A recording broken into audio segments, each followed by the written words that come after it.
Welcome, everybody, to this week's Nasdaq Dorsey Wright podcast. We're recording this on Thursday, June 30th, to be released July 1st, 2022. My name is Will Gibson, and I'm joined this week by David Clark. David, it's the last day of the first quarter of 2022. I can honestly say I cannot wait for this to be done. Yeah, right. It's not sure if there's a level of reprieve or just like nervousness moving into a new quarter, but if it's not both, I don't know what is. Yeah. But yeah. I mean, you've seen. Go ahead.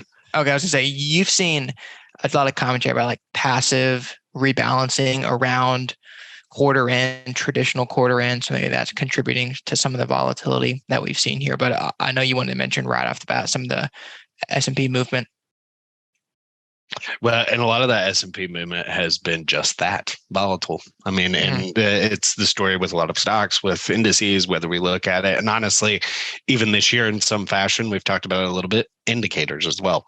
And when we look at that chart of the S&P 500, we did see it return to a buy signal after Friday's action, breaking that double top there at 38.40. Ultimately, it rallied up to 39.40, but we have now, over the past 2 days action, seen it pull back to 37.40. And intraday, it's pulled back to 37.40 at this point. So obviously, I've seen it return to a buy signal, but our hope there is looking for the higher bottom now and a reversal back into X's on that particular chart. And really, that's going to be a standard for many of the charts that you take a look at, whether it's stock, indicator, or index right now.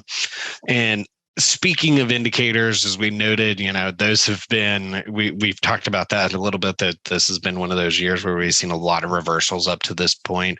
It's sort of that year that this is the first time since ... that, things have happened, and we've heard it over and over again, depending on what it is you're talking about. But even looking at that bullish percent reversal for the NYSE, it occurred this week, reversed up following Tuesday's action to 26%. At this point, looking for that move back above 30% is key for us, and that's what we're looking out for. And we've seen some sector bullish percents do that, but really not a wholesale shift just yet. In many ways, and what we'll sort of talk about, we've seen some of those pretty washed out areas of the market be the areas where we've seen some of these buy signals initially return, and we'll even take a look at some of those charts later on. But for the remainder of the video, we are going to spend quite a bit of time on the asset class group scores page, because that really is today where we've talked about a lot of action. Even in our analyst meeting, it seemed like we spent 30 minutes talking about things that were going on in the asset class group scores page. So we thought it timely to spend that on the podcast today for our subject. Yeah. And before we hit there, one more comment I want to make about, you mentioned some of those indicators reversing up, S&P kind of notching higher, looking for the higher bottoms. In this current environment, you can see some weird things on point and figure charts, because you're getting these kind of big intraday directional changes. Like today, we were down well over 1%. And at the time of this recording, we were almost flat for a time. So there's a rule with point and figure charting: you can only move in one direction per day. So you're going to see some interesting indicator movements on those bullish percents. We can't get too accustomed to those V-shaped recoveries. Very possible you still get some chop around at those levels. So just wanted to interject that comment. But back to what David was saying, asset class group scores page. If you aren't familiar with the asset class group scores page, what it's doing is it's simply taking the average technical score for every single ETF and mutual fund that we have on the system, and then grouping it into its respective category. And then we are ranking those groups by their average score. So for example, we would take all the agriculture ETFs and mutual funds, assign a technical score, we call it fund score, to each of them. Then we average those scores together to get a group reading. And then we're ranking all those groups based off of that average score. So the groups at the top of the list are going to what we consider the technically strongest areas. And then groups at the bottom of the list would be the technically weakest areas of the market. The reason we want to mention this today is because there are historically few groups in the top of our rankings. We have some coloring that will show up on the YouTube screen, but essentially blue is what we call the blue sky zone. That's optimal territory to be. It's fund scores above 4.0. The green is going to be your acceptable to hold, technically acceptable area. And then your yellow and red are areas that are more cautionary or to be avoiding. Bless you, David. So That's what we kind of want to start with today. Historically few groups. We only have 3 groups right now that are above that blue zone: agriculture, MLPs, managed futures. And David put a piece in the report a couple of days ago that he can share about historical times you've seen this and what that's meant for the market. Well, right. And that piece was in Wednesday's daily equity report. It's going to be in that major index and Dolly overview. And really, the goal was to look to first see, just out of curiosity, if we had ever had any time where only one group was ranking above that score of 4 or in that blue sky zone on the asset class group scores page. And we found that there were roughly 80 days going back to basically the beginning of 2003 when you see that data.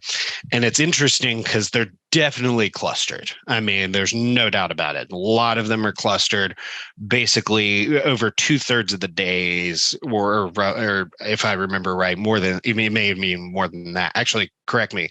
Over 80% of the days were in 2008, 2009, 2011. So 3 years make up the bulk of those days in which you've seen only one group scoring above that 4 score line. And most of the time when you're looking at it, it's going to be those more defensive asset classes. It's typically been government agency bonds or long duration bonds, or even if for some key periods, it was just US Treasury.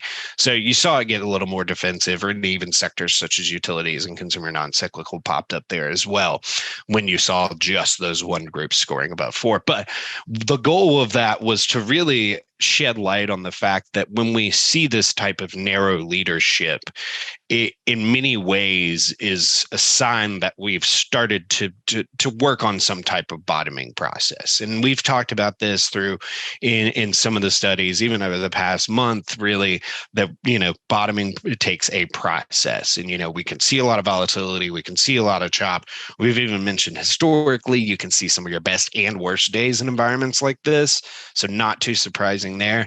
And even looking at a lot of this data, moving out of these periods where we get a lot of volatility, get a lot of chop, get a lot of narrow leadership, the returns moving forward out of these periods are historically positive. Now, short-term returns, as with many of these studies, 1 week out, bit of a mixed bag. About 50% of the time, roughly 60% of the time, you're seeing positive returns. But moving out on the timeline, and really the key there was to say, even looking 6 months out, after many of these periods, again, with many of them coming in 08, 9, and 11, there were positive returns, and pretty significant positive returns. And when we look at all those days, all those occurrences, the average return 6 months out was north of 10%, and the rate of positive hit was was roughly 90%. So 9 out of 10 times when we're coming out of these super narrow, only one group is scoring above 4, you're seeing pretty solid returns on average of about 10%. So all that said, a lot of just jargon and stats thrown at you to say that when you're seeing this narrow leadership, it again is sort of the bottoming process occurring. We don't know when it's going to end and ultimately when things will resume, and but it's at least some level of odd comfort, if you will, knowing that you're in the process, that there might be some end in sight. And I think that's what a lot of these studies, when you're looking at them, do. And in many ways, what we've also seen too on a lot of these charts is we've seen even some of these really washed out areas begin to bottom too. And that's really another piece that we've seen on the asset class group scores page, because we've seen some of these pretty washed out areas begin to improve. And that's the other piece we wanted to talk about today. Yeah. Yeah, and our report's going to go into a lot of that, particularly about those areas that are looking like they're trying to bottom. One note about the narrowing of leadership that I was just thinking about while you were talking, David, is on a sector perspective, energy was and still is, by some respect, your leader on a sector basis, at least in terms of performance. But over the past 2 weeks and change, has been a huge laggard, and it's getting killed today again. So that's typically, you see some late cycle behavior where you come for leadership. That's the only areas with gains in a lot of people's portfolios. So that's been a spot to keep in mind of as well, kind of narrowing on that sector basis, as well as hopefully get some types of total flush out, and then we can start building higher. So some of our sector portfolios have already made some reductions to their energy exposure. So you should keep that in mind. If you're following models on the platform, look for trades on those. Even looking at some of the matrices, those energy positions are hanging on by a thread right now. So those look to be on a tight leash right now. And then actually on that sector change, this is kind of what prompted our second half of the discussion today. David was looking at one of the models that increased a position in, was it pharmaceuticals and biotech? Pharmaceuticals. Right? That was kind of the Pharmaceuticals. interesting piece. And that it sort of dives right into, it was a nice segue for ultimately talking about, it was the first trust sector model. This week we saw it sell natural gas, FCG, along with oil and gas, which is FTXN. And for those not familiar with that model, it's sort of a very legacy model. It was when we first really began our foray into models that we did these RS versus benchmark models. And basically, each one of the funds in the universe is compared to the S&P 500 on just an individual RS chart. And we look to see if that chart's in a column of X's. If it is, that ETF is a holding within the model. If it's not, it maintains out. And these type of models can fluctuate to either get very overweight something, like it was pretty overweight energy, but now it's decreased that. And in some ways, when you get a lot of these volatile periods, these models can get whipsawed sometimes, but also they've been known to catch on some early trends too as well. And it's interesting because even looking back to last year, this particular model was one of those models that we saw pick up energy exposure pretty early on. I would have to go back to double check, but it was definitely in Q4. While many of the models that we also saw had energy exposure didn't do it until we got into Q1 of 2022. So it's like the bogey check. The times that it's worked really great, and then there's been times that you're looking at it and you're kind of shaking your fist at it. But anyways, it's the fact that we sold those energy positions and then brought in a pharmaceuticals sort of biotech related position, which is going to be FTXH. And I remember looking at Will with that trade yesterday and going, because really healthcare and everything else has been one of those sectors that we've just not seen any type of leadership out of. But what's interesting is it's sort of a bit of a double-edged sword. And it's not to say that badly, but it's sort of a double-edged sword. It's first the story of, yes, you're seeing biotech stocks improve on a near-term basis. Many of them are washed out. The other part of the story is also that we've seen the market abruptly fall, and they've just, even if they've fallen, not fallen to the same extent. So you're seeing that's where a lot of that improvement's coming from. You've seen some of the relative improvement also along with absolute improvement. And when we look at the asset class group scores page, you actually look right now, the only two groups out of all sectors, just all US sectors right now, that have a positive score direction and are showing improvement are biotechnology and healthcare right now. All the other sector groups that you can look at have negative score directions. And actually, in this particular lineup, the only other group in this lineup that has a positive score direction besides healthcare and biotechnology is US money market. So Nice. It's one of those things that they have obviously improved enough so that they're moving above that 2.5 score line. And in fact, biotechnology is back above that 2.5 score line for the first time since November of last year. And even when you look at some of these ETFs, like the one ETF that I looked at this morning was XBI, that Spider S&P Biotech ETF.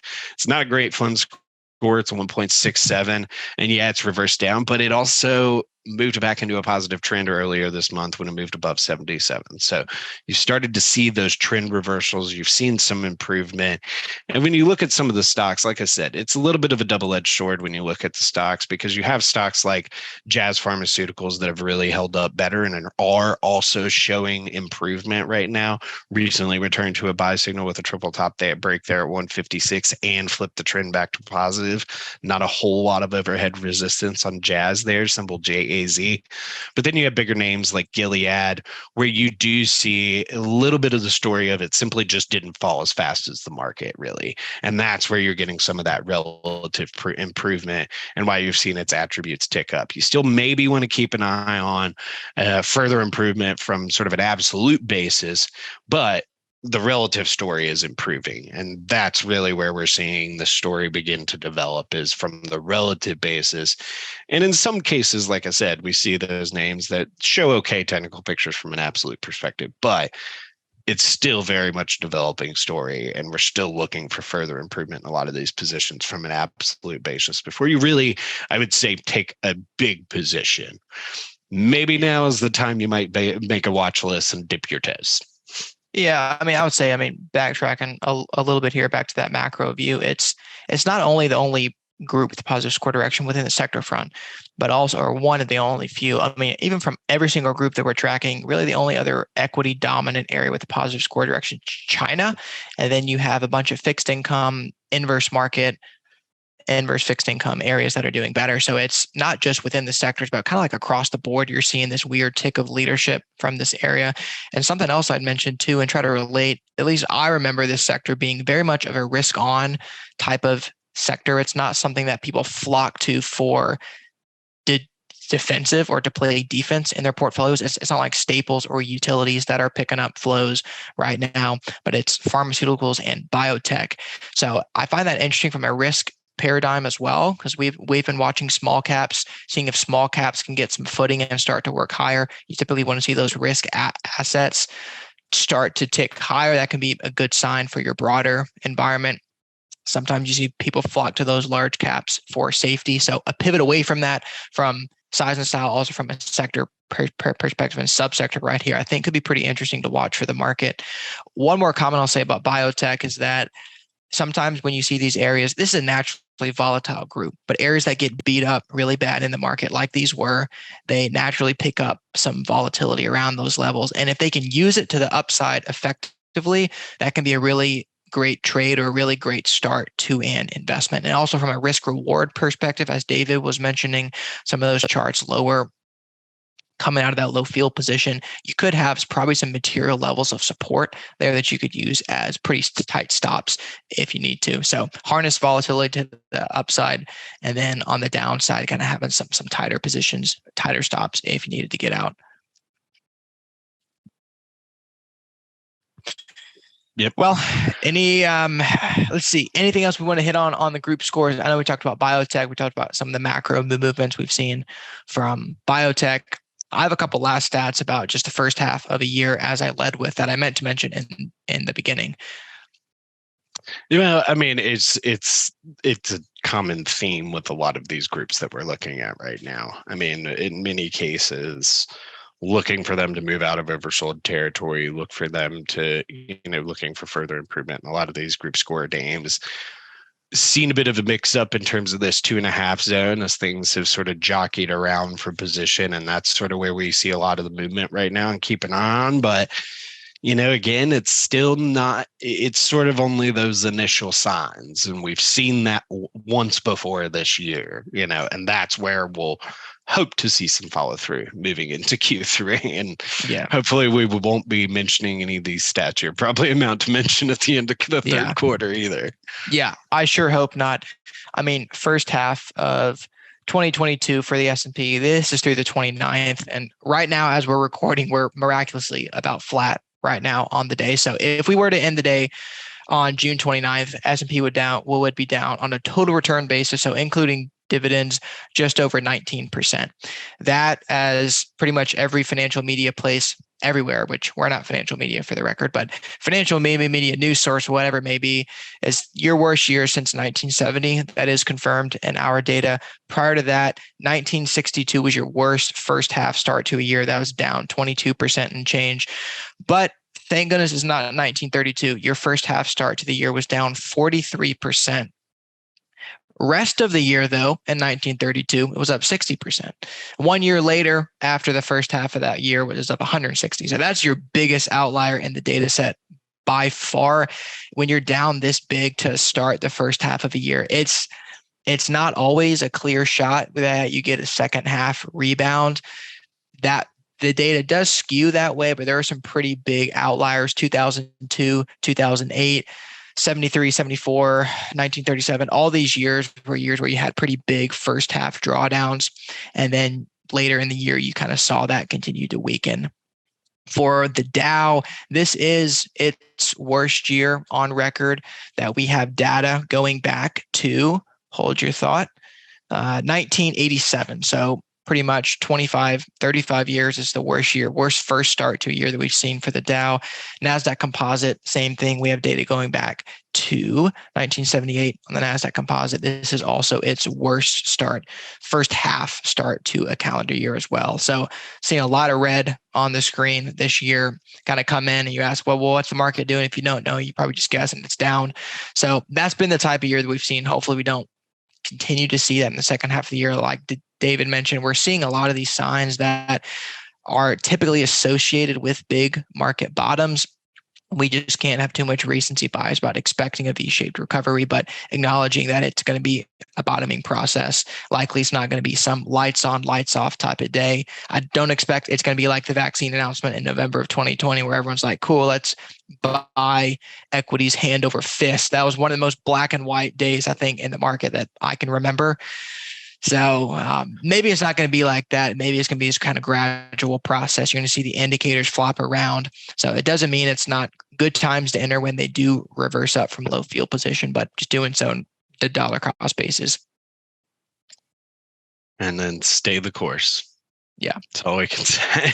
Yeah, stay the course, follow the models, remain objective. There's going to be some weird trades, like David said, with that pharmaceuticals trade. So be on the lookout for those, as well as some of those energy positions that are still hanging on by a thread. And per usual, if we can be of any help, as you can see, we're like nerds for this stuff. So we enjoy talking about it. Phone, email, we're very accessible. So everybody that tuned in, thank you for your time. We hope you have a great extended holiday weekend, and we'll be back with you next week for a full quarterly recap.